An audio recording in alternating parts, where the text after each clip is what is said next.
beautiful plant is called a Parlor Palm, and I imagine it looks pretty familiar. They're very popular. They can be found in all different stores for very affordable prices. Some of the palms that are sold to us as indoor plants can be really finicky, super high maintenance, and outgrow your space way too fast. If you've been searching for a lush tropical houseplant that's easy to care for, does well in lower light, and is safe for pets, this might just be your perfect match. In today's video, we'll go over everything that you need to know about Parlor Palm care, its history and origin, watering and lighting needs, soil, potting, fertilizing, propagation, common issues, and what makes this plant so special in the houseplant world.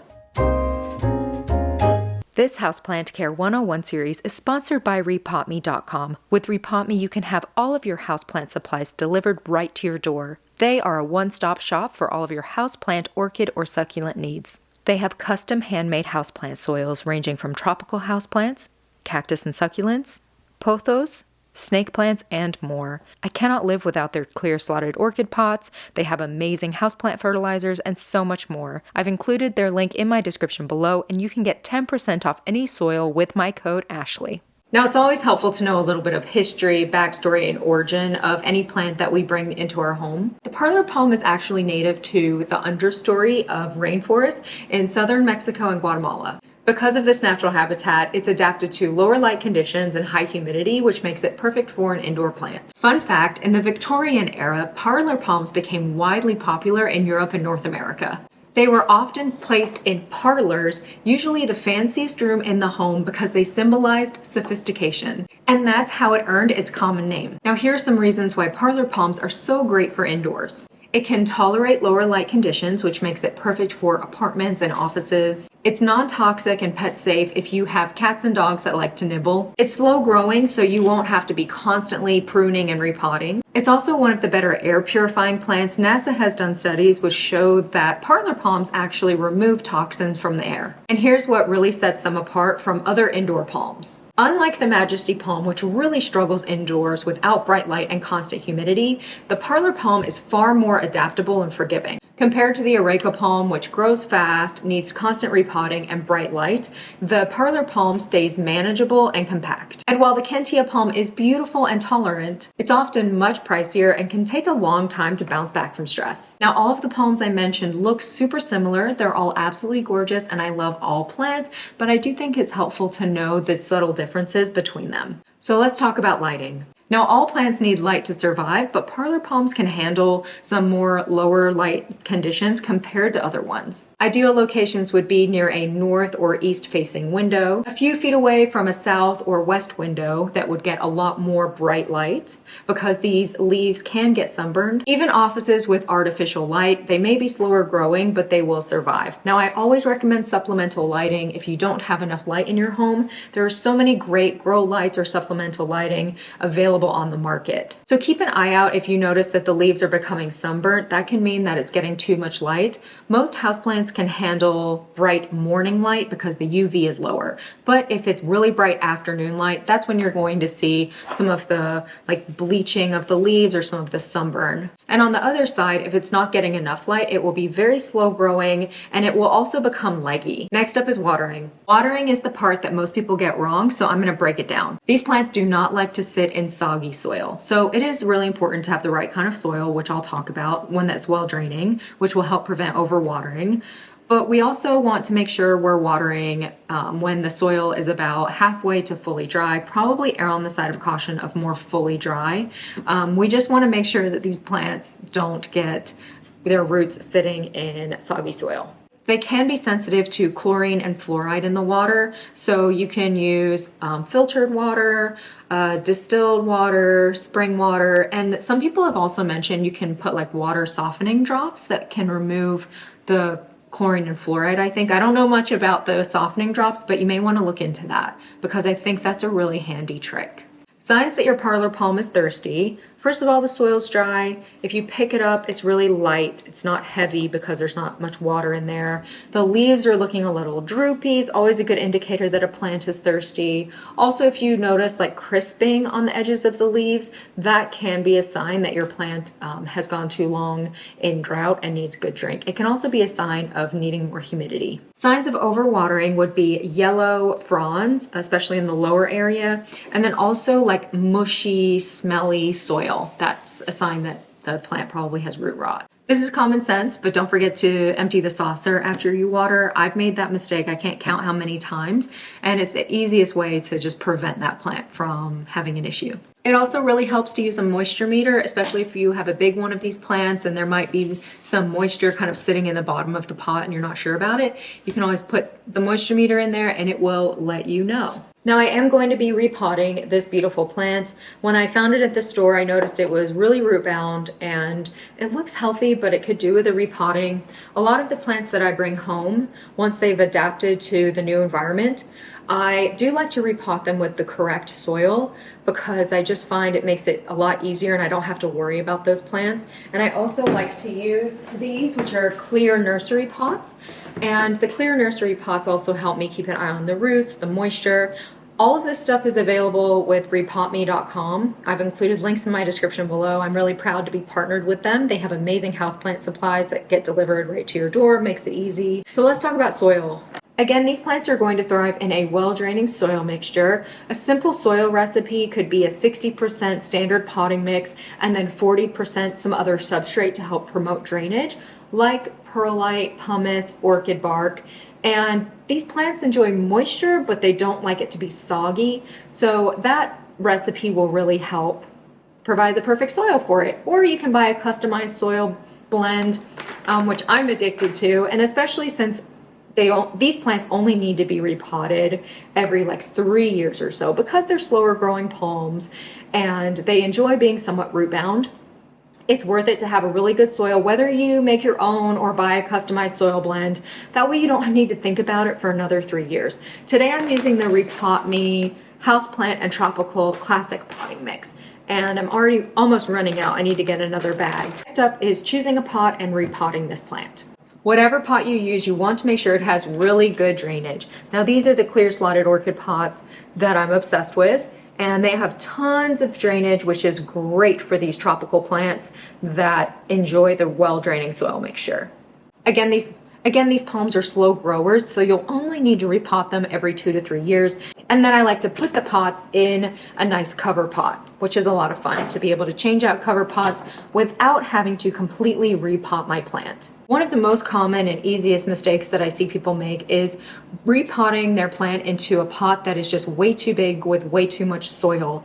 If you plant your plant into a pot that has a lot of excess soil, then when you water it, the excess soil is going to hold on to moisture, but the roots aren't going to be able to absorb all that moisture. So essentially the plant's just going to be sitting in wet soil, which is going to increase your chances of root rot. Versus if you have your pot be an appropriate size for the root ball, then it's going to be a lot easier for those roots to absorb the moisture in that soil because it's not going to have a ton of wet soil to contend with, and it's not going to run into the risk of getting root rot as easily. So as you can see, this one is, so here you go. It's not incredibly root bound, but it is a little bit. It is beginning like the circling. I see the roots kind of coming all the way up here on the top. A good time of year to repot is the spring, so this is the perfect time to repot any plants that you might have been thinking about. And we're just gonna gently loosen up the soil. I do wanna mention that Parlor Palms have sensitive roots, so you don't want to disturb those roots too much, but I'm just gonna loosen it up a little bit. These roots look really good. I always recommend making sure your roots are hydrated when you're repotting because that reduces your chance of tearing those roots. Unfortunately, these roots are pretty hydrated, and you hydrate the roots by watering, a week or a few days before repotting. Now that I'm looking at it, this plant is a lot more root bound than I thought. So, I mean, this is all roots. And I think I'm gonna put it in this pot because there's room there for the next 3 years. I don't wanna have to repot again in 6 months. So I'm going to plant it in this, which is 1 to 2 inches bigger than the root ball, which is what we want. There are really good reasons to repot other than your plant being root bound. The first one being that the soil has become too condensed and it's not maintaining or absorbing water anymore or holding any moisture. And the water's just like going straight through the pot or just like sitting on top of the soil. That means it's become hydrophobic. And so you'll want to do a soil refresh at that point. You can get a chopstick and like break up the soil a little bit and just refresh that soil. That plant will be so happy to have some nice fresh soil. Another reason to repot your plant, even if it's not root bound every couple of years, is just so that that plant can have access to more nutrients. Once the soil has been sitting there for a long time, it doesn't absorb nutrients or provide nutrients as well as it did initially. So that's another good reason. Another reason is mineral buildup. So after watering our plant for a lot of years, minerals can build up in the soil, and that's just not really great for our plants. So a soil refresh will help combat that. So sprinkle a little bit on the bottom. Yeah, this is a better size. This looks great. Repotting can feel daunting, but it's really so simple and easy. And it only takes a few minutes. Give it a little shimmy, give it a little shake. Yeah, that's a much better pot size for that. The only downside is now I have to get a different cover pot, although I love shopping for pots, so it's not that much of a downside. Next up is fertilizing. Parlor palms aren't going to need as much fertilizing as other houseplants, but they do enjoy fertilizing during the growing months, so the spring and the summer. I'd recommend going about half strength dilution of fertilizer, and you can use a balanced houseplant fertilizer. Here are two that I really like. I use both of these regularly. This one is an organic, like organic fish and seaweed fertilizer. And this one has a little bit of a like fishy smell for the first day, but my plants absolutely love it. And then this one is a great one as well. It's synthetic, and it has no smell. And you just want to be careful how much of this that you use. Just really follow the instructions on the back. That's good advice, honestly, for any fertilizer that you use. I've made that mistake before of not reading the instructions carefully because it only takes like a tiny bit of fertilizer a lot of times if you're using a water soluble one. And I've made the mistake of putting too much in there, which can burn the roots of the plant. If you go with an organic fertilizer, you're going to have less chance of burning the roots. But as long as you're reading the instructions carefully, and for any house plant, maybe starting at 50% strength to see how your plant responds and then going to full strength, you should be fine. Although I think half strength once a month for parlor palms is plenty. Next up is temperature and humidity. Parlor palms like to stay warm and humid, just like their natural habitat.